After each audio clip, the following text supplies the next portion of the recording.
Hello everyone, welcome back. You're watching Empyrion Galactic Survival episode 119. I'm Enigmius and today we're continuing with our small vessel build. We still haven't named it.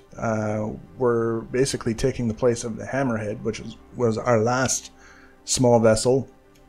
This one's going to be quite large. I've determined that it will not in fact fit in the Satornus. It's too wide to get through the hangar doors, and I'm okay with that because push comes to shove, we can always land it on the roof. It's as simple as it gets in terms of making sure we can bring it with us wherever we go. The only downside is that we won't be able to take advantage of the repair bay if the ship takes a certain amount of damage. Now, I mentioned in the previous two episodes, as we were starting to put things together, laying out the profiles and doing all the things, that one of the things that I wanted to do with this build was to work in layers and basically start either at the top and go down or the bottom and go up or some combination of the two, and just kind of put everything together as profiles in layers and then connect them and see how it turns out. I have a pretty good idea of how it would turn out in the final shape of things.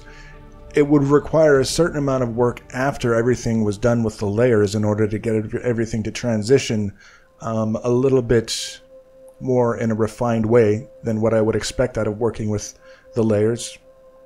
But then I came up with this idea for these side portions of the ship that are going to house some reverse thrusters. Very important that we have reverse thrusters, and in this case, very important that we have them in a position that's not going to look out of place. We've only got so much space on this ship that we can use to place thrusters for reverse thrust in order to make things look like they make sense. We could put them like directly on the front of the ship, the farthest frontmost point on the ship. We could put thrusters there and it would look god-awful. Not only that, it would take up all the space for our fixed barrel guns. So it's a lose-lose situation if we were to do it that way. So these two side sections that we put in basically are it when it comes to getting everything taken care of the way that we want to take care of it. So as I was messing around and doing a variety of different things, editing the last video, seeing how things were coming together, the idea struck me for how to make this section come together with the side parts and the curve on the side parts attaching to the central tube.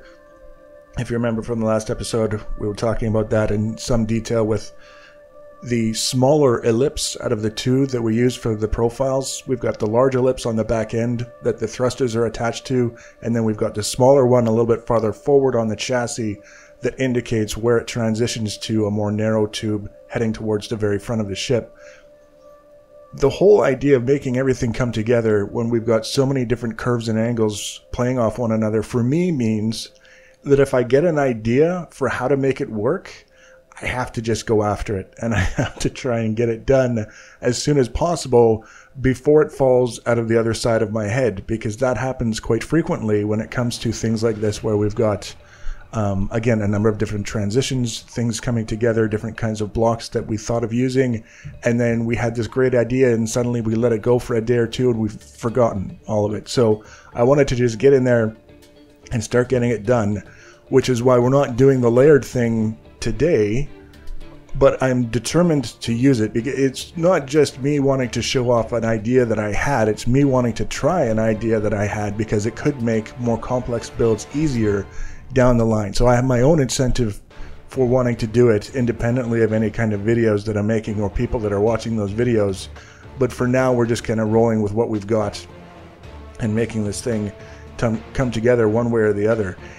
There's not a lot in terms of the transition and such that are coming together here that we haven't dealt with before, but with the way everything else on the ship is coming together, there's a few little curveballs involved. And you can see this specific section that we're working on here.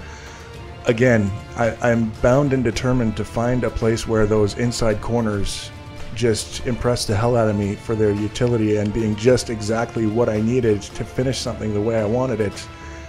In the meantime, we get a lot of shapes like that, and I'll leave it just long enough to really regret putting the blocks there, and then I'll take it away and we'll put something else in their place. We're being very thorough in our efforts to make those blocks work, but I think they're just very, very limited based on my preferences and what we can do with them. So now we've got this central tube taking shape, and it comes around to the point of making the transition between this tube and the rear section of the ship. A lot of that transition is going to be obscured by this curved section coming out the sides of the tube, where we're going to have a couple of reverse thrusters on each side. So it's not as bad as it could be in terms of how far we have to go to make everything come together. But at the same time, it's also, if we do it wrong, it's going to bug me, because this is the build that I'd mentioned. It was what the original Hammerhead was supposed to be, and in my mind I just encountered too many roadblocks and decided not to go forward with it. There's no point trying to do it now if I'm going to take shortcuts halfway through, because something isn't quite working the way that I would like it to. We can see here we placed one of the 3x3x13 thrusters, the same as the ones that we've already mounted on the ship and painted orange for visibility. Only this time, of course, it's flipped around so that it would be pushing backwards. And just trying to get a feel for how it's going to fit into this opening that we've created for ourselves. This is the first of 2 thrusters that are going in, and if this one goes in wrong, the next one's going to go in wrong. It's pretty much guaranteed. So I wanted to just take a little bit of time, make sure that we were putting it in a spot that we were going to be happy with. And once again, I'm looking at this spot that I just did with the inside corners and not quite sure what to do with it yet, but I've already decided that it's not going to survive the rest of this build. We've got too many other things going on. There they go. They're gone and replaced with just a very straightforward wall extending upwards, and then we'll figure out the aesthetics a little bit later. For now, everything is coming together pretty well. I'm pretty happy with the way the build is taking shape. The next episode, we're going to be basically picking up exactly where this one left off. There was just too much footage to fit it all into one, and by the time the next episode is done, these side sections with the thrusters will also be mostly done. We're also going to change up the way that the rear thrusters are laid out. And then we'll be ready to try the whole layered experiment that I've been talking about since the beginning of this build. So if you want to be notified about the next episode and future episodes in this and other series, the easiest way to do that is to subscribe to my channel or follow me on social media. Links for social media are always in the information box below the video. Got a minute or so left. You can continue watching to see how this comes together. This is mostly an aesthetic detail that we're adding on the side, an embellishment, if you will, to make things look a little bit more interesting. It comes together pretty nice. I'm pretty happy with it. There's a little bit of foreshadowing for you. So thanks for watching, guys, and take care.